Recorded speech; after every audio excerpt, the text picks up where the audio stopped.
You know what, dude?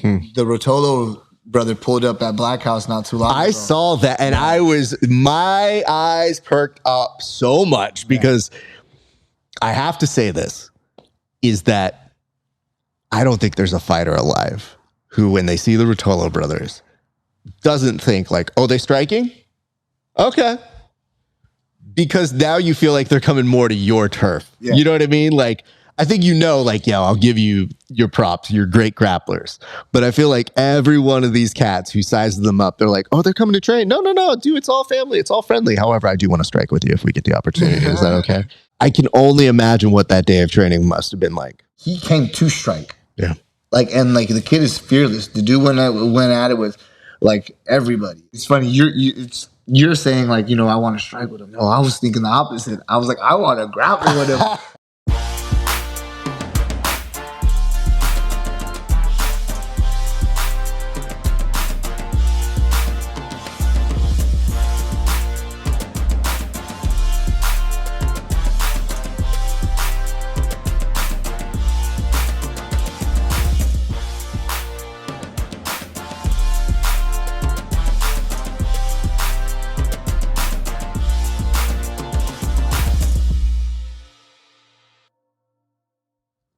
What's up, ladies and gents? It is your friendly neighborhood BJJ podcaster, Rafa Esparza, coming to you with another great installment of the Grappling Hour. We have a great guest. More on him in a second. But before we get to him, I want to say this.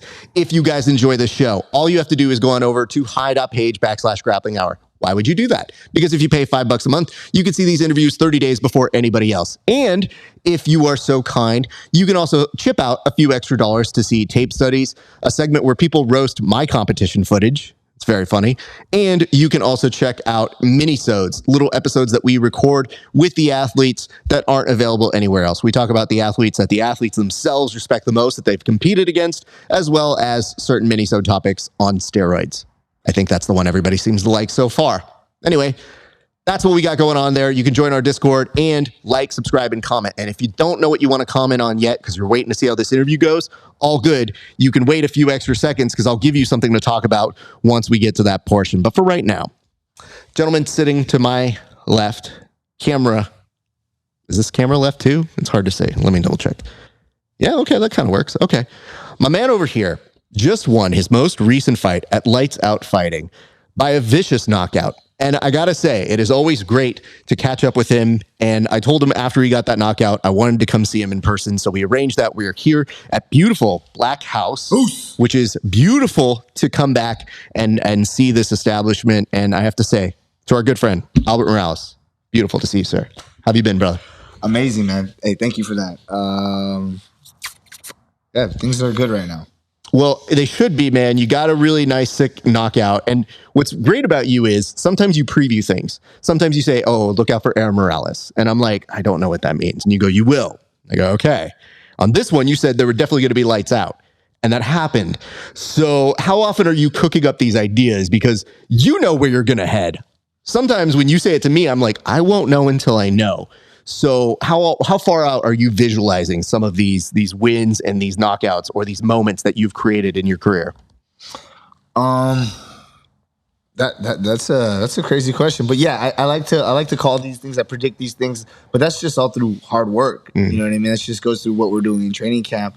I start to feel like I start to see moves where like for example, like for this camp, my coach or one of our coaches will, whenever he comes down, he's our coach, Rafael Fajal. He pulled up and he taught us a couple classes, right? And he showed me a technique, and I was like, "Oh, I want to use this." Like, and especially because when I tried it, it felt so like, okay, I've been here before. I've been in this spot before. I can go for it because I know that let's say if I miss it, I know where I'm at fundamentally. I can get back to where I need to be, defend, and then try it again later on or some shit like that. That's cool. That's good to be in a place, because one of the things that I always like is I see you for a bit, you go do your thing, I see you again, we run into each other at fights all the times. I see you bringing footage to friends sometimes, and I definitely see you making sure the homies know how the fights are going. So whenever that's happening, I look at you and I'm always like, I don't know what you're up to, but I'm hoping things are well. But there's always a fight, there's always something coming up. And when I saw that, and I saw that you had this fight over in Long Beach, right? And I was just thinking to myself, I was like, damn, dude, I think that day I had a wedding, so I couldn't watch it live. Oh, shoot. But I was watching it on my phone from the highlight a little bit later. And my wife's like, what happened? I was like, business was good tonight for friends. And then she's just like, yeah. I was like, yeah, let's go back to the dance floor. But I like for a split second, she was just like, well, what happened? And I go, you're always on edge whenever you're at a party where you're like, I got friends who are fighting. I hope things go well. So I was so stoked to see that happen. When did you get that fight? And when did this all come together for this most recent fight? When did it was originally I was supposed to fight in Israel. September 21st. That's right. Okay. So I felt like that was a fucking fever dream because it was you supposed to fight in Israel and then Craig Jones was supposed to have a grappling match on that too. Against Luke Rockhold. Right. So not just any random thing. It was just like they got these big things. What happened there? Well, I don't know what happened with the card. Sure. Well, I mean, all this stuff that's happening right now. But originally my opponent actually contacted me. He's actually going through surgery right now. Oh no. Yeah. So he actually hit me up, let me know that he wasn't going to be able to do that. And I was like, okay, cool. So then immediately as soon as that happened, I was like, all right, well, let me find a fight. Luckily, Lights Out had a card coming up. I hit them up and we figured something out. So it was cool. Dude, that's so awesome. And what was the turnaround time from that? Because I don't even remember when that card with you and your opponent and Luke and Craig was supposed to be. Was it in September that it was supposed to go down? Yeah, it was supposed to be September 21st, which is cool because that's Belizean Independence Day. And right, so like last time I fought on Belizean Independence Day, I got a knockout on Lights Out. So it was cool, right? So it would have worked out. No. At the time, I wasn't fighting on Lights Out. At the time, I was trying. That the Israel card was in September 21st. Right. But then that fell through, and so I had no fight. So I was contacting Lights Out. We had a fight. The guy pulled out. We had another fight. The guy pulled out, and then like about the third one, we finally locked it in. But it's crazy because in the midst of that. Alexa, the Belizean lioness, my little sister, she was having a seminar in Belize. Yeah, so and she asked, like, she wanted me to be there because, I mean, she was going to be on Channel 5 News, which is like the big news station in Belize. She was teaching her first seminar, with a bunch of people that she didn't know. So she asked if I could help her out and come out there and help her out. So I didn't have a fight, like 100% locked in. So I was like, you know what, let's do it, right? So I got my ticket, and what I did was I planned, like, they stayed for 2 weeks. Like 1 week was strictly business, and then the second week was kind of like the chill week, right? And we have a good time in Belize. Every time I'm in Belize, it's awesome, bro. But we pulled up. But literally the day before we fly out, they tell me that I have an opponent, and we have a guy that's gonna fight me, which was Musa Tolliver, and I was like, well, I'm not. I mean, it looks like I'm not drinking. You know what I mean? Like we're going. Like, and the thing is, like, the cool thing is that Belize has a strong MMA. Like, I mean, they're learning, they're growing. They're not they're learning on YouTube, and they're learning from, like, sometimes they get seminars, guys that go down there, like, there's a guy from 10th Planet, Marvin. Marvin Castell. Yep. He goes down there and shows them, he does teaches seminars, and there's like a 10th Planet affiliation out there. So I always go and train with those guys. So I was able to figure out where I was training. I was training 3 times a day, though, 2 times a day, nice. Plus my own, like, cardio or running, right? So I was able to do that. And so I stayed in shape. And plus, training out there is really hard, dude. It's hot, right? It's really hot, really humid. You can really put some work in. And I had Alexa's dad there too, who's a brown belt in now black belt in jiu-jitsu. Yeah. So Aaron Smith. Nice. So I had everything there. I came back and then went right back into practice, and you saw the results. I mean, obviously the results speak for themselves, but when you say that you have a Belizean sister, like, what does that mean? Like, how is she somebody that you've kind of, like, adopted? Is it somebody, like, in terms of, like, a fight style you're mentoring, or what does that mean particularly? She she bestowed that upon me. Right? She calls me her brother, right? So, like, I'm gonna back that too. Yeah. For the way I think about it is, I don't train with her that much. Like, occasionally we train with each other, but it's mainly her dad, and she trains at AOJ. She's also on the wrestling team. She's a savage, dude. She knows so much, and she picks up things so well. But I would say, like, I guess I'm trying to pave the way. So you could say maybe like, I wouldn't say mentor, but I'm trying to like pave the way for her to kind of have an easier. You're trying to create a path that she can emulate, go past, do her own thing. Exactly. But maybe you're not training with her every single day, but it is tight that she is the one that initiated that, like, yo, we're connected by this. Yeah. And like, I'm going to look up to what you're doing. And I think it's dope. So when we do see each other, we're family in those moments. Yeah, definitely. I mean, we see each other, we hang out, eat all the time, like family, like, she's family. Yeah. Her whole family is family with my family, you know what I mean? With my 2 kids and, yeah, man, I'm just excited, and it's crazy. She puts pressure on me. Like she doesn't know it, you know what I mean? But like the fact that I'm doing this to set an example for her makes me want to go even more sharper, right? Because if I'm telling her to do these things and I'm not doing them, then like, it's like BS. Let me ask this. I want to say, and you can correct me if I'm wrong here, that you and your girls actually saw, was it that she fought or something? Or were you with your girls recently where you got to see somebody fight? Was it her or somebody else? But I was trying to put that together because I'm getting a smorgasbord of Instagram stories. And I thought there was something that your girl saw a fight with recently with you. No. My girls weren't able to go to my fights. Trying to think, we did, or if it was like a boxing match. There was something that I felt like you guys went to recently. Oh, we just went to not Scary Farm. Oh, okay. Yeah. My apologies. It was my daughter.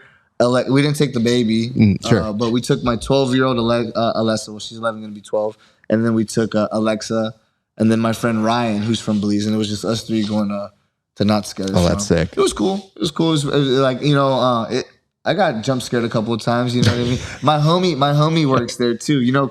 Chris Anxiety, he's one of the fighters here at Black, or one of the amateur guys working his way on the fight team. Oh, nice. At Black House, and he works there too. I didn't get to catch him, but I was trying to.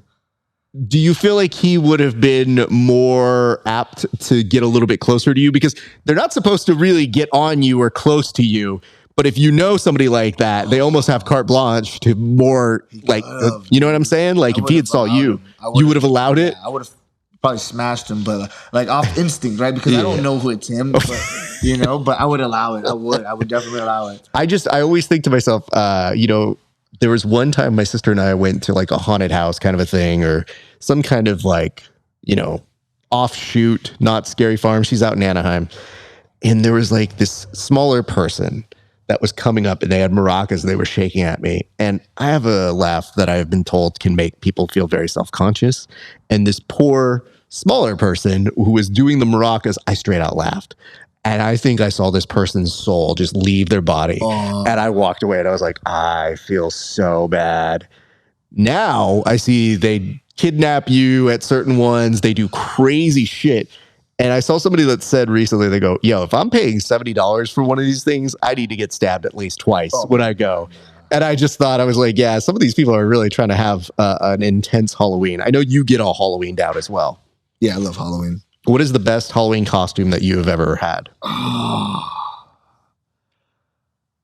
Best one I've had. That you've had or you've done in the past, whatever that may be. Well, I mean, if you want it, like in my 5th grade Halloween parade, I won scariest costume. Okay. But I gave no effort, and I bought a freaking like a werewolf mask. But I guess it must have been a very good werewolf mask. But I won. Me and my boy won. We bought him a gray one, and I got the brown one. So I guess if you want to talk about like that, I won. Okay. Right? But my favorite, actually my mom, because my mom actually makes my daughters and my sisters, my nephews costumes. I didn't like it. I didn't like it growing up. I wish I would have, right? But she actually made me Maximus from Gladiator. Get out. Yeah, with the blue and the armor. Yeah, that was straight, bro. It was sick. Yeah, I didn't appreciate it, but yeah, I was Maximus once. Yeah. That probably sick. When I've been Leonardo as an adult. Okay. I was Freddy. I'm probably gonna get another costume before Halloween. Okay. But I was Freddy this year. Me and Romero. Romero was the bully. He was Jason. I was Freddy. That's pretty dope. Originally, dude, he was gonna be Chucky. I was gonna have him be Chucky. Oh man, but okay, but that's a lot more makeup and a lot more work, right? They had, no, they had the pre-made. Yeah, they had the pre-made, and they had a wig. Yeah, because my boy is shorter, you know what I mean? It would have been sick, but it didn't work out. Because I have to tell you, I was cleaning up my place, and I was cleaning up my parents' place, and when I was going through stuff, I found that way back in the day. So I'm a little older than you. My sister made some of my costumes. So like, we had a next door neighbor who always got the B costume to my A costume. And I feel like I might have given him some trauma for this, but I was always Batman. He's Robin. Oh shit. If I'm Mario, he's Luigi. So this dude was always like second place for whatever it was. And here's the sad part. I don't know if that made him do this more, but he was always in competition with me. And like, I cared zero about it. So this dude would come up to me like, I'm right behind you. And I'd be like, oh, okay, cool, dude. Hey, you want to like play some video games or something? Yeah. And he would just be like, yeah, and I think I can take you on this game. I was like, it's all good, man. All right, my parents are home. I got to go, dude. Bro, see you later. So this dude, he was always intense, all this. So finally, when I got away and I was doing my own costumes, my sister made me a Darkwing Duck costume. Sick. And I found it when we were cleaning and going through all of our stuff. And I was staring at it. And there was a high priority from the family. They were like, I don't care what you throw away everything. I still want you to keep that. That's sick. And I got to show it to my wife. And I was like, you need to see this. And she stared at it for like a good minute. And she's like, you're throwing away everything, but you're keeping that. Oh, that's tight. And I was like, oh, okay, cool. I want to see it. Oh, I'll show it to you. I'll find a photo. I think there might be a photo of it on my phone. Did she make the lips? So she made the thing. And like, dude, we're talking like early 90s. Like she essentially almost made it like a double-breasted kind of like suit. So like, just imagine 4-year-old Raph, giant head and all, just this dumb hat, this build that like, I think it was like two, when you have those flip up kind of like hats? Yeah. I think she made one go like that and one go underneath. So creative. And it was so silly and so dumb, but I remembered looking at it. And the fact that every one of my family members said, you can't throw that away. I totally get it. I totally understand when you're like, yeah, you don't. I mean, I felt like I appreciated it then. But then you look at her breadth of work where I was like, dude, I was Batman, Luigi, or Mario, all these really great costumes, all because of my sister. So cool. I just went up and I was like, you know how dope you are, right? Yeah. And she's like, yeah. So sick. I think that's pretty cool. I want to go back to this Belize thing because every time you go there, I live vicariously through you in this journey. I always see how much you get recharged. And you mentioned that, yeah, maybe you're not partying out there, but it feels like it's a good thing for you to get out there. It feels like you become a different person when you go out that way. What did it feel like this time to go? Because I always see you giving back, whether it's seminars or working with the teams or getting training in, but it always looks so positive and so great. Yeah, that's home. I mean, it's not really home, right? Because like, I mean, I'm American, right? Sure. America. Yeah, right. Like my mom's from Belize, and then I'm not even full. Like my dad's from Bolivia, right? So I have a whole other culture that I need to kind of understand over there. But I was raised by my mom. I didn't really hang out with my dad too much. He wasn't there. So I didn't meet him till I was an adult. So all I know is like Belize culture. You know what I mean? My mom speaks to me in Creole. I can like these like. Don't get it twisted. Like once they speak fast, like super fast, like I can't really catch it, right? But like if it's slow enough, I can catch the Creole lingo, and eventually, hopefully, I learn a little bit. And I know I will because I travel there a lot now. I go pretty much once a year, sometimes twice a year. Looking to go back again this year. Yeah, we're working with like building the sport of MMA in Belize. I mean, they're already building it themselves, sure. Right? But we're trying to help them out as much as we can, or at least I am, right? And the team that I'm working with, right now we're helping out a couple fighters. We help out students too, like that, sure. Outside of fighting too. We actually gave out a bunch of scholarships about like 2 years ago to I forgot what the total was, but we gave out because they have to pay for high school in Belize. Yeah, you have to pay for school. So we gave out a whole year of tuition plus books, backpack, all the supplies they need, and then we also got them hooked up with food. So like lunch for like they were able to go to a certain restaurant, pick up the food. It was already paid for, right? For the full year. And we did a couple college students too. And it really wasn't that much. Yeah. You know, for us over here, I had just won my Bellator fight, so like I had some stuff to do, right? And then it was cool because then we got to go over there, visit them, check them out. You know what I mean? Meet who they were, the kids that, because like they had to submit essays, to say like, you know, who they were. You know what I mean? And some of these kids are not, I mean, the way it's like for the fighters, like I tell them, these guys fight to live. You feel me? Like our Belize is $1 of ours is $2 of theirs, right? Which is not. I mean, Mexico's way worse, right? But I mean, the value. Yeah. But they get paid. Their minimum wage, I think, is like $3. You feel me? So like $3, you cut that in half. They're really making $150 an hour. Yeah. Like it's nuts, right? But the thing is, they figure it out and they work and there's no bitching, like, and they turn up every weekend, every day, dude. Like, and the food's amazing, right? Like everybody, like I mean, everybody has struggle here or there, Yeah. But like, it just doesn't feel like it's. I mean, I don't live there. Like that's the thing. I can't speak about it too much because like I don't live there. I don't, you know. But for me, like they always seem like, you know, like it's island life, dude. It's crazy. It's crazy. I love it. So like my goal, like my overall goal, like I would say mid long term, to me it still feels short term, is to get a UFC born fighter to the UFC. Right? Like my was the first Belizean to represent. Like in the UFC, like they had to hit up the embassy to get like an actual crest made. So because that was when the Reebok deal happened, right? Yeah, yeah. They would have all the different countries. So like Belize has a crest in the UFC. Yeah, because I chose to represent it, right? So I want the first Belizean-born fighter to get to the UFC. And the thing is, like, the reason why I say short term is because, like, that's just one. Like, I know once we get one, then it's gonna be the floodgates, you know. So it's just like, that's what I'm doing in Belize. Dude, that's so awesome. And you know, it's so weird because so many fighters have like these things that they do that you don't necessarily get to see or hear because the focus is always on the fight. So when you do get a moment to kind of like say like, oh, well, you won, we'll get to that in a second. But man, that's really cool, that other stuff that you're doing, because I feel like that's a recharge. I think it's good for you. It's good for them. And to be pushing them now to be like, hey, listen, I'm not born here, but I root for you guys so hard from afar. And when I come here, I'm going to try and make my time count. So that way we can be building to those next people. Because you see how it works. When the UFC just this weekend is over in Saudi Arabia and you see those people going nuts, you just see that international appeal of what it can do for those places that they go to visit, or what the sport can do for different cultures and different people. So yeah, I definitely see you putting them on the map. And I think that's really, really dope, man. Sick. Appreciate it. So let's get into, you found out about it. You were coming back from Belize.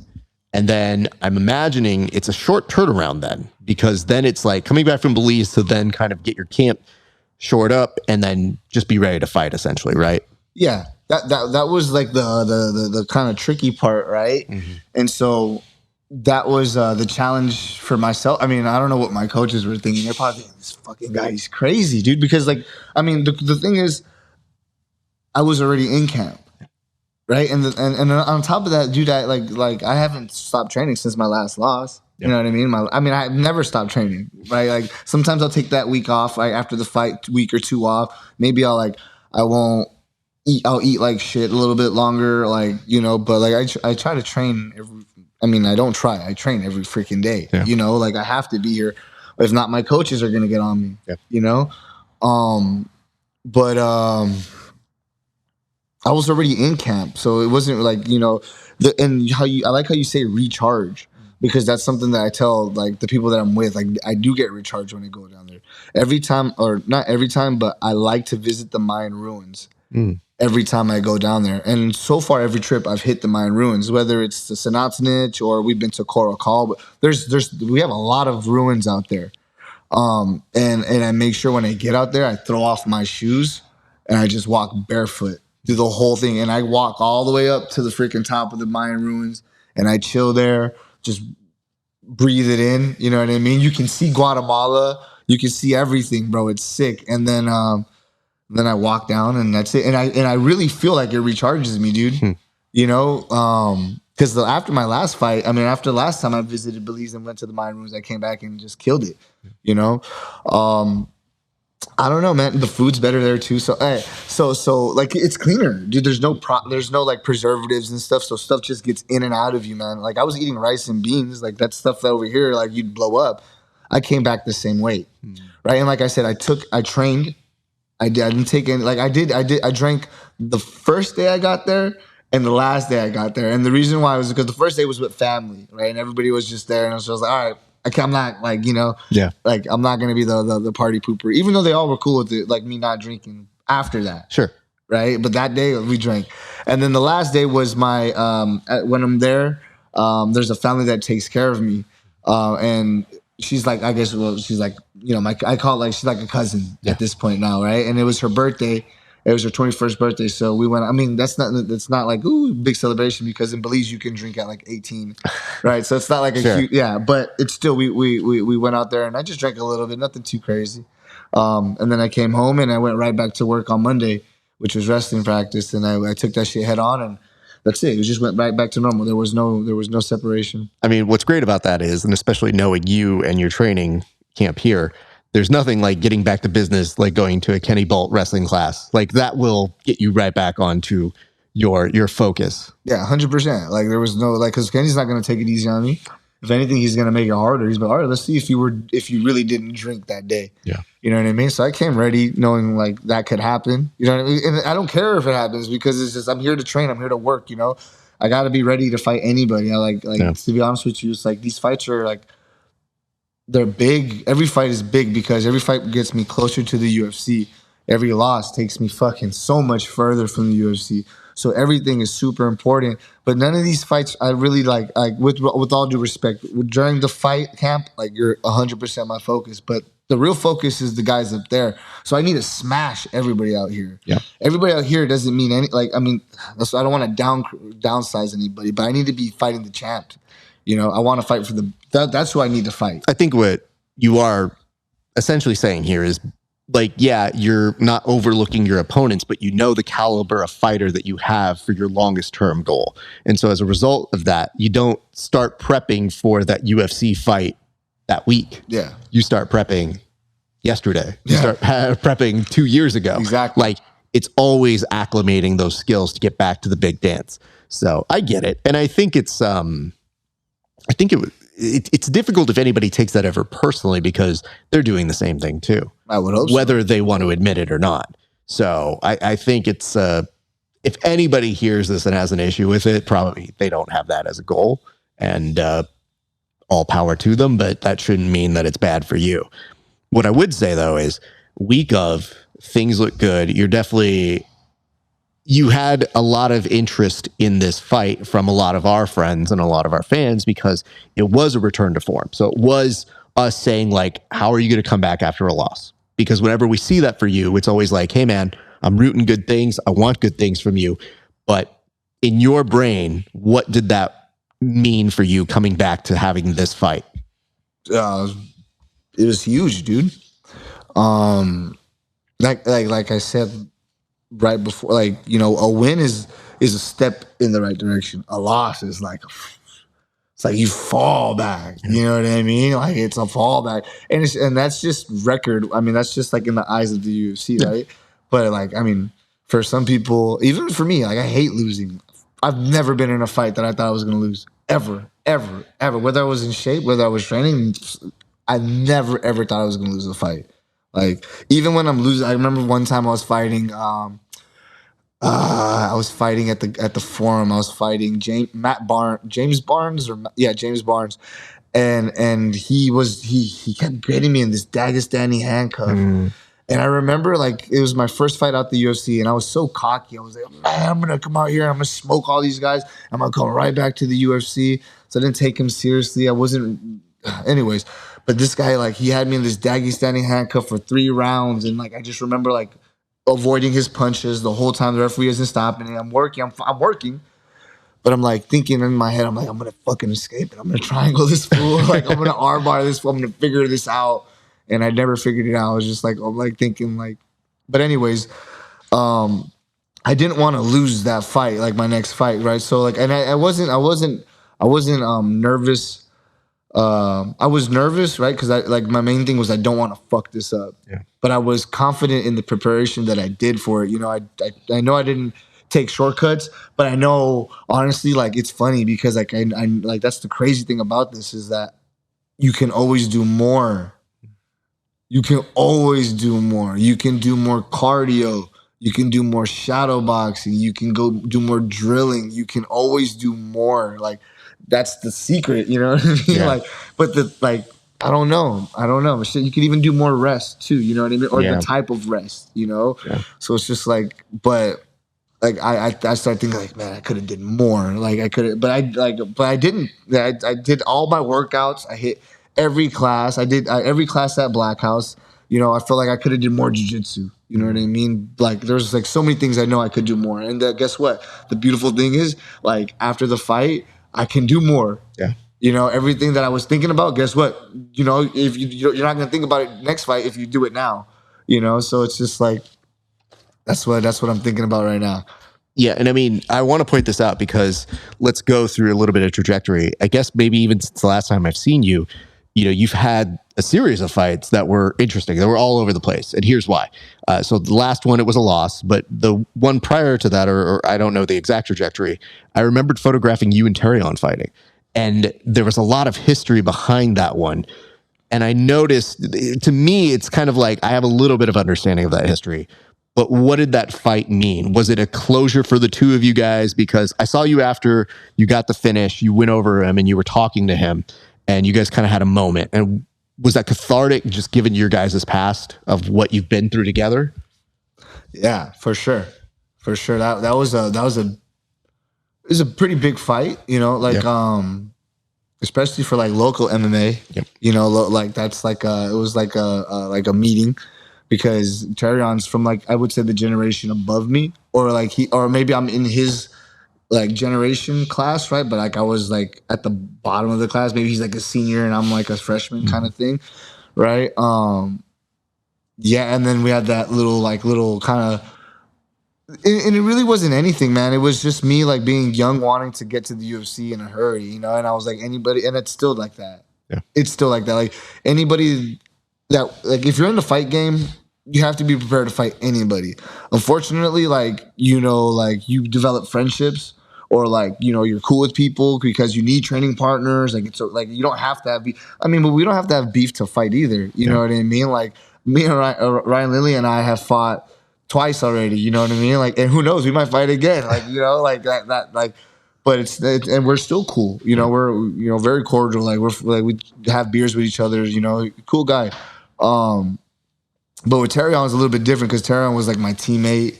Terrion was like the older guy. Like I looked up to Terrion. Terrion cornered me in a fight before, you know what I mean? So it was like, it was a big deal. But also like we were just on, like, it's just, I don't know, every fight's a big deal. Every fight's a big deal. But yeah, afterwards, I definitely felt because Terrion's like, I know Terrion, you know, he's a family guy. He works hard just like I do. He's been in the game just like I have been in the game. I mean, that guy's really been in the game. That guy was at the start of Camo, you know, like, and there's guys that have been in the game longer than him, but like he's been around for a minute. So, you know, I felt because I know what it feels like to lose too. Like losing sucks, man, especially when you really try and you're really like working hard for something, like especially like your family, you know what I mean? Like that shit sucks. So I felt that. I just know that I think I was shooting that one, and I think I just caught a moment with the two of you, and I just said, I'm glad that you're having this fight where you both are now, because I think you both have the ability to understand what the other is now a little bit more. You have more perspective to say like, hey, we're not kids anymore. I wish, okay, thanks for you. I wish you're good. I wish that your family's good.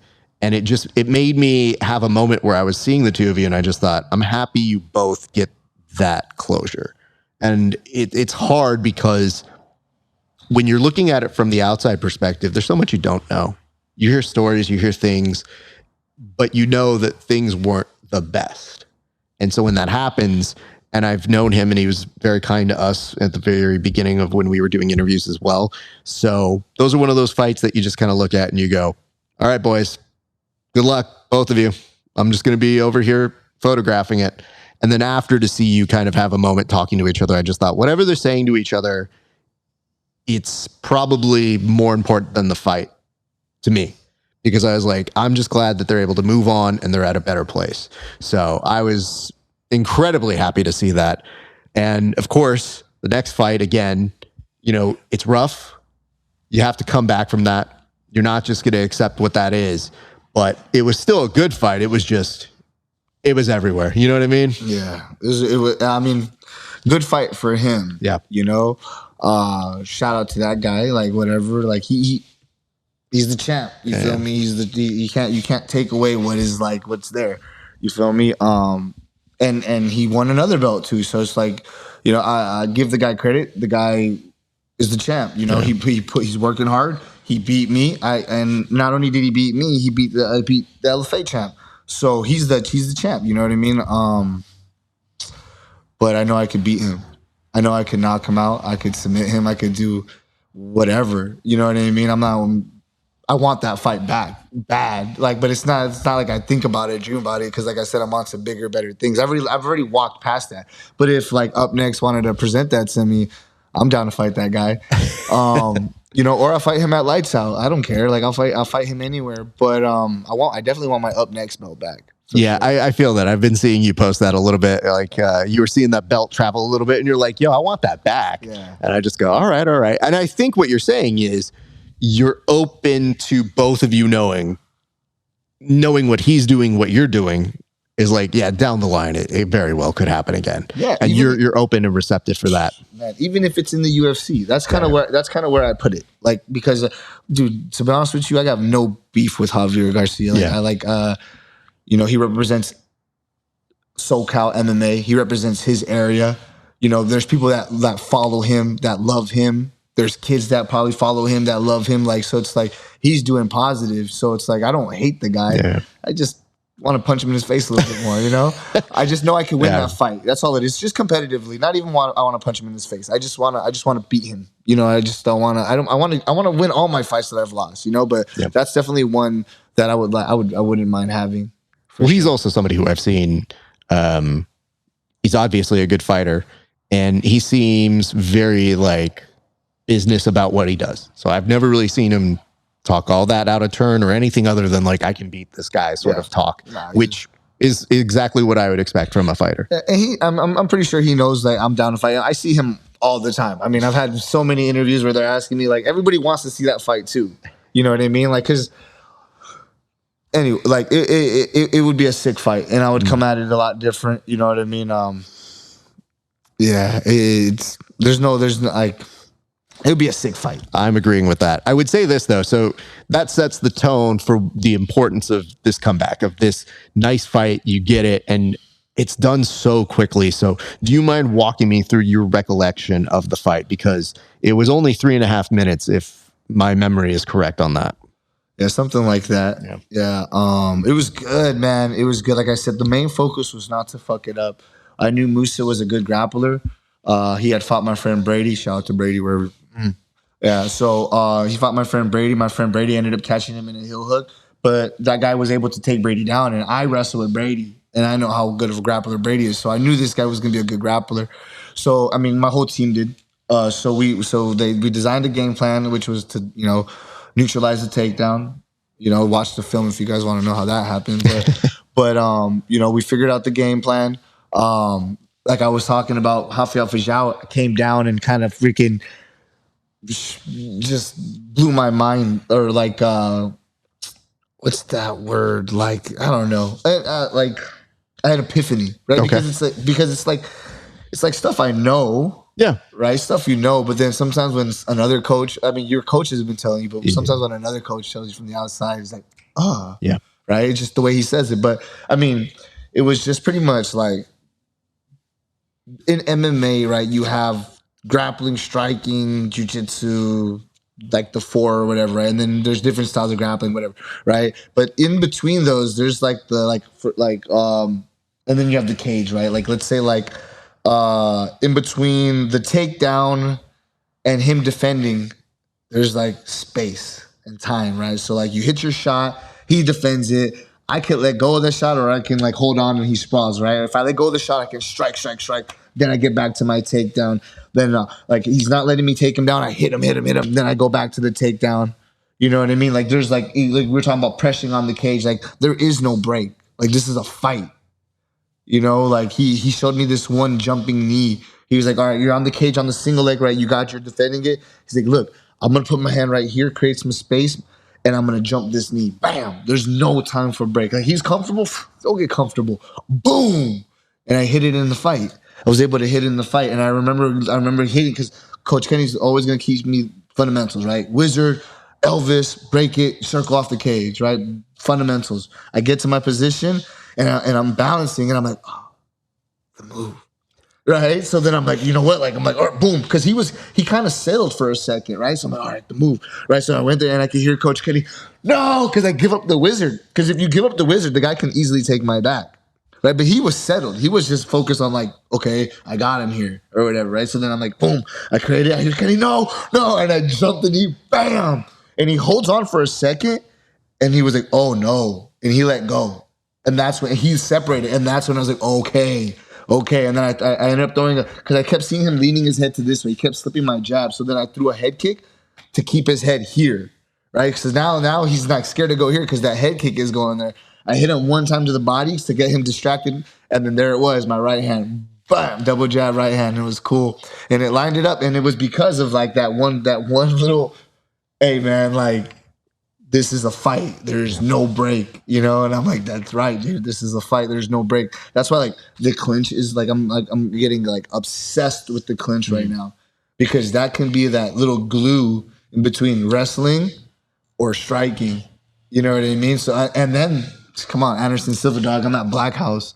How sick would it be to get like a Thai plum like knockout? So we'll see, man. I'm working, dude. I'm getting better. You know, that's the thing. That sounds so cool. And the way that you describe it, it does fill in so many holes because most people might just see the end result and be like, oh, that's sick. You know, you hit him and you connected on this jab that just looked beautiful. Like, but if you didn't see all that other part or you didn't see the lead up to it or don't have the context for it, you may be understanding like, oh, that just looked too easy. It was like, well, no, you finessed it. You made it exist and you opened up the right opportunity and angles off of that chain. Yeah, it's pretty sick, man. And just shout out to the coaches at Black House because, you know, if it wasn't for them just drilling us the same stuff over and over again, like, you know, like that, like we drill it so then it becomes like I don't have like it's just there. Shoot. Yeah, and that's what you hope for, I think, as a coach, so much, which is that ability to turn what we're doing in the gym and make it actualized because some people freeze up, some people can't make it work for whatever reason. But if you're able to kind of follow those fundamentals, that's why they're so effective. That's why we teach them so effectively. And that felt pretty good. What I would ask though is after that fight happens, what does that mean to you? Like, you know, we talked a little bit about what it meant to be back in form given the context of everything else, but just isolated, what did that win mean just that day? Like when they announced, they raised that hand and they announced you as a winner, because I'm pretty sure that had to feel a certain way for you. It's huge, man. It's like a big relief. Like, honestly, like, I told myself, this is what I'm supposed to do. You know, this is my, you know, how we were talking about, I'm looking to fight the best fighters in the world. Yeah. So I'm doing what I'm supposed to do. Beat these guys out here. So it's not a big deal. Act like you've been here before. So that's what was in my mind, you know, in the whole camp. You know, do what you're supposed to fucking do. And the reason why it was such a relief was because I talk about like Alexa, Eli, Belize, my teammates here at Black House. I don't like think about it on a daily that they're looking at me or that they're looking up to me. But I had a realization not too long ago, like within like a couple years, that like people do look up to me, and I am setting an example, and I am paving like a way. So it's a big relief because I'm like, okay, cool, we're back on track. But then it's just like, all right, back to work because there's so much more to do. So it's like, it was a relief, man, because now I'm back on track and I'm back on the winning, but I'm ready to just keep the ball rolling. That's awesome, man. And I wish those things for my friends, but I think what you had is an understanding of purpose. And a lot of people, if they're lucky, they get that kind of moment where life and working hard kind of like they meet for a split second, and then you kind of get that clarity of, oh, I'm doing exactly what I'm supposed to do. Because so many people are doing things they don't want to do, or going out and trying to make it work, and maybe they don't get that little good feeling that gives them that encouragement to keep going. So the fact that you get that is a good reminder of like, no, I'm on the right path. I just have to keep on the course. And I'm sure this is all internally going on as they're like raising this, and like you're almost out of body experience, I'm pretty sure. But when your brain's just kind of like, yep, this is good. This is a good feeling. And we have so much more to do. You know what I mean? Like, and the thing is, all people are seeing is they're just clapping for you. They're happy for your result. They're very pleased with this thing you just gave them.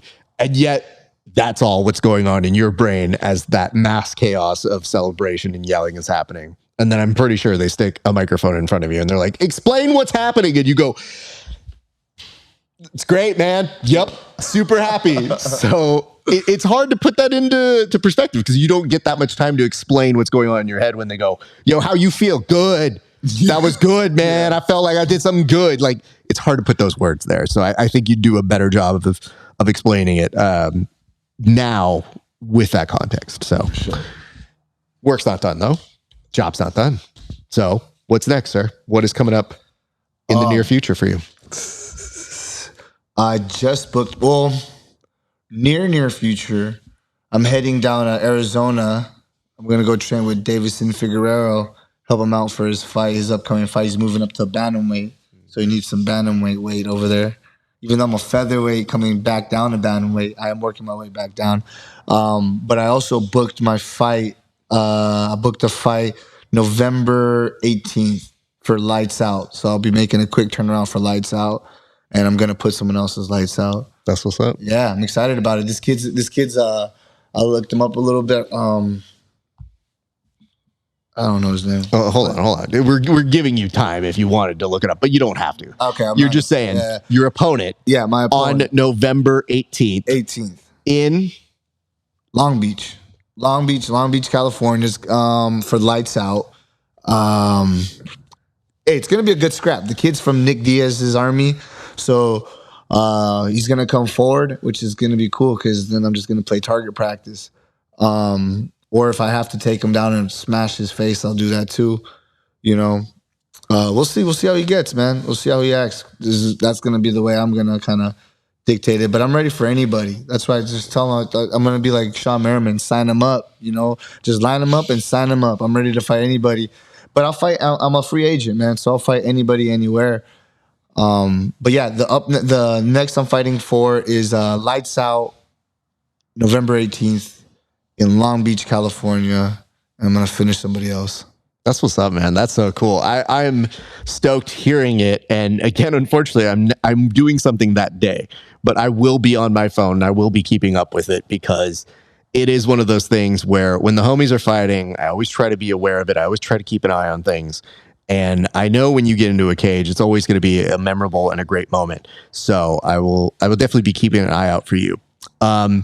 As we start to wrap things up, though, I did want to get just a couple quick things from your perspective, which is that, you know, you're never stopping. Like, one of my favorite things about you is sometimes between a fight, I see you at a jiu-jitsu competition, and then I see you back in a fight, and then I see you going everywhere, and then I see you in Belize. So it's like you never stop ever. But on the grappling side, because grappling show, what are you looking to do next? Because I love the fact when I see you out there competing just at a random tournament, and then I just see you doing it, and you'll see me sometimes be like, yo, how'd it go? And you're like, we did good. We got to go eat nogi now. And I'm like, oh, sick. So what are you looking to do in grappling in the near future, sir? I'm hearing a lot of talk about ADCC. So I'm interested. I really want to do it. I want to represent my coach because, there's a lot of wrestling in ADCC. So I definitely want to represent my coach, both of them, Coach Kenny and my professor, Andre Vasconcelos, Carlson Gracie. Yeah, I want to go out there and represent them. And I feel like it'll turn my, my mindset, into like an aggressive, like I want to submit people. I like submitting, right? But I'm okay with like staying on top and ground and pound. Like I'm fine with that. I always want to be on top. That's like my main thing. I don't like to play on bottom, so that works out for me too. But I want to start attacking some more submissions. Like I want to like start forcing some submissions. You know what I mean? Because there's so many new stuff that I have. Like I've just kind of like said no to, just because it's like, oh, I don't know, it's not high percentage. But there's so many different angles. Like there's so many variations of chokes, and just there's like I need to just start exploring with that and training with some like all grapplers. Like they're just submission hungry people. I need to start attacking the legs a little bit more. But I know how to defend the legs. You know what I mean? And I have a lot of submissions that I like going to right now from the top. But I know I can I think like training for ADCC will kind of like, and then you know what, dude? The Ruotolo brother pulled up at Black House not too long ago. I saw that, and my eyes perked up so much because I have to say this, is that I don't think there's a fighter alive who, when they see the Ruotolo brothers, doesn't think like, oh, they striking? Okay. Because now you feel like they're coming more to your turf. Yeah. You know what I mean? Like, I think I'll give you your props. You're great grapplers. But I feel like every one of these cats who sizes them up, they're like, oh, they're coming to train. No, dude, it's all family. It's all friendly. However, I do want to strike with you if we get the opportunity. Is that okay? And, I love those kids. So I can only imagine what that day of training must have been like. It was good. The kid, they're not, well, it was only one. I think it was Cade, I think, that day, right? Yeah. Right. And super humble. He's always been humble. I've seen him. I've known of that guy since he was a little kid. I remember competing at a 5 grappling tournament, and they were both competing in it too. And it was when it was invitation only. Yeah. So that's when I first heard of them. But no, dude, he came to strike. Yeah. The kid is fearless. The dude went at it with like everybody. Like I even got around with him, and the kid, he threw a body kick that caught me. I don't know if he noticed it. I don't think he didn't notice it, but it hit me. No, it's funny. It's funny. You're saying like, I want to strike with him. No, I was thinking the opposite. I was like, I want to grapple with him. So we're striking, right? And the thing is, like, he's new to the sport. He's new to MMA, right? And so I'm trying to give him a good look. Yeah. Like that's what I'm thinking too. I'm trying to we're not. He's not here to freak. You're not here to knock him out. You're not here to do. You're here to give good training to him, and you probably figure a good training from you, somebody who can put other parts of their game together, is maybe I need to give him more of a mixed martial arts round. Exactly, right? So we struck because I know that's what they came for. Yeah, they came for striking, but we're Black House MMA. You know what I mean? That's what I tell them. So we're striking, and randomly I just went in for a shot, right? Like, boom, he defended it. He can grapple, but we got into a couple of scrambles. But within one round, but we ended up standing up again. And like I said, he ended up hitting me with a body kick one time. Like I said, he didn't notice, but I'm excited. I've always, like, I saw him and his brother fighting like online, and I was like, oh man, these guys, maybe they're going to fight, right? So I've always had this feeling, but I think he's really going to fight.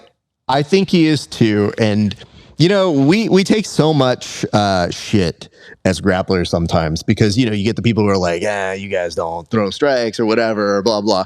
And I remember mentioning it to one of my friends, and I was like, yo, those kids. And they were like, and I was like, I wouldn't say it with them. I was like, I believe in them. I go, I think they have the right work ethic. And if shit gets hectic, they can definitely depend on their grappling. But I go, what you mentioned is the same thing I mentioned, which is they're fearless, dude. They don't give a fuck. They're totally down for whatever it is. And like, they fight each other. Like they're, how people go, don't call grappling matches fights. No, call whatever they're doing as a fight. Right. Because those guys, no matter what, are putting in the time and the time and the place. So every time I see the two of them going at it, I'm just like, Jesus Christ, those kids are fucking monsters. But well, I would say this. I'm glad that you got some training time in with them. I'm glad that you are continuing to build what you are doing next. So what I want to do is I'm going to point over to this camera right here. That one's you, sir. So what I want you to do is go ahead and shout out any sponsors, anybody who helped you get ready for this last competition, this last fight, and who is going to be helping you get ready for this next one coming up. So that's all you right there, sir. Bam. Carlson Gracie, Black House MMA. You guys already know my team and my teammates. I'm not going to call out all of you guys because there's too many to mention. I am going to call out my coaches, Kenny Johnson, Jason Park, Andre Vasconcelos, Coach Lucas, my strength and conditioning, in-depth training, Coach Shamu. I'm thinking of all my dope, amazing coaches. Coach Leo, he's one of our new coaches here at Black House, right? So we have a 6 system over here at Black House. So you want to get some good training, you know where to go. It's your coach's favorite MMA gym. Think about that. Shout out to my sponsors, Athletic CBD, Seha Law Firm, who helped me out, Iconic Meals. They helped me out my last fight. They helped me with my meal preps, made my weight cut real easy. Shout out to Miss Ketchy. She's in Belize. Shout out to Belize. Just shout out to everybody, man. You guys, everybody deserves a shout out. Shout out to you. That's what's up, sir. And I have to say, much congratulations to you. Nothing makes me happier than seeing friends of the show get some great moments out there when they're competing and when, you know, I know it's always funny to see this because I don't see you every day, but we have so many friends in the same circle that I'm always like, what's he up to? Is he good? How's he doing? All right, good. I'll see him when I see him. And then when I see you, I'm always like, it's literally no more than maybe 2 minutes sometimes. And I'm like, you good? You everything good? Okay, I got to go take photos. Yeah. You go do your thing. And then next thing you know, I'm like, now he's in a cage and you're taking photos. So continued success, man. I'm looking forward to seeing what happens on November 18th. We will definitely chart back and we'll do this again. You know, we'll obviously always be here, but we'll definitely be watching and we'll be ready to do the next one, man. Sounds good. Appreciate you, sir. I'm going to go ahead and close. And you know what? We're going to get some. Oh, wait. What were you doing? What is this? Forgot. Which this one right here? Yeah, that's you right there. I forgot. Shout out to Super Rare. Oh, dude, how are you not? That was come on, bro. Man. If they were giving me these shirts, they'd be the first people that I'd mention. Which, by the way, swaggy. Shout out, Super Rare. My size is large. I'm just gonna say, you know who I am. Don't act like you don't. I love you guys. I sport your shit. Listen, what kind of gloves do I have? Super Rare gloves. There we go. I'm just saying. Cool. And we all know and love the same people. Gabe Green, come on. You love me too. Am I not brown enough for you guys? You supporting all these other brown folks? Got love for this guy too. I'm brown. I just talk white. It's very different. Anyway, I guess what I'm saying is this. We're definitely going to take care of our friends over at Super Rare, but we're getting in some training in right now, right? Yeah. So we're going to go ahead and close this out.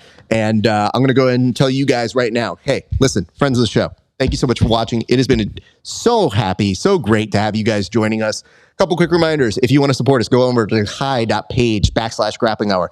Become a member, $5 a month. See these interviews 30 days before anybody else. And if you want to pay for the extra premium to see those clips, like me going through a table, it happened. It did. At Jiu-Jitsu World League. Not by choice. And by a guy who thought that he got the takedown. He did not. Let's remember that. Okay? Just want to point that out. That dude tried to cut a part of that video to make it seem like he got a takedown. Did not. Still won. Anyway, all right. I don't care. Listen, that dude, I just love the fact that when he cut that, I was like, dude, I was really hoping you had the other angle for that. Like, all I wanted to get is me going through the table and the carnage that happened with the scoreboard and all that sort of shit. And I was like, instead, I just see me on the ground being like, ow, my hip. Like, it's the worst old person injury that you could get on any of these things. You gonna run it back with him? Oh, I'll run it back with any of these guys. I have no issue with that. The problem is, and you're not here yet, but when you get this old and you have a master's division, it's not the same as like, I got to fight with this guy. Oh, we're going out. Like, yeah, we're competitive, but we're also like so glad the other person showed up because it's just like, bro, if you didn't show up, I'm too old. There's nobody else here. Oh, so we're all very social with each other. And the guy who's probably been the hardest person I've competed against thus far is the nicest human being to me. And it drives me nuts because I'm like, I can't even hate you. Like, I want to have some version of this where I can be like, yo, take this out on this dude. But instead, he's just like, hey, bro, how you doing afterwards? Dude, we should get beers. And I go, all right, not now, dude. All right. Anyway, so you can check that out. HY.PAGE /grappling hour. And if you were wondering what you can like, share, and comment on in the YouTube section, let's just say this right now. What, I guess, do you think the Ruotolo brothers, what organization should, if they aren't fighting for one, where would you like to see them end up? And who would you like to see them fight in MMA? I'd like to know that because those kids, they're very, very good. And I'd like to see them do big things. And last but not least, in the Discord, join us, become part of the extended family, and carry on the conversations that we have here on the show. Guys, that's going to do it for us here at the Grappling Hour. My name is Rafa Esparza. It's been a great day for grappling. We'll see you back on the mats.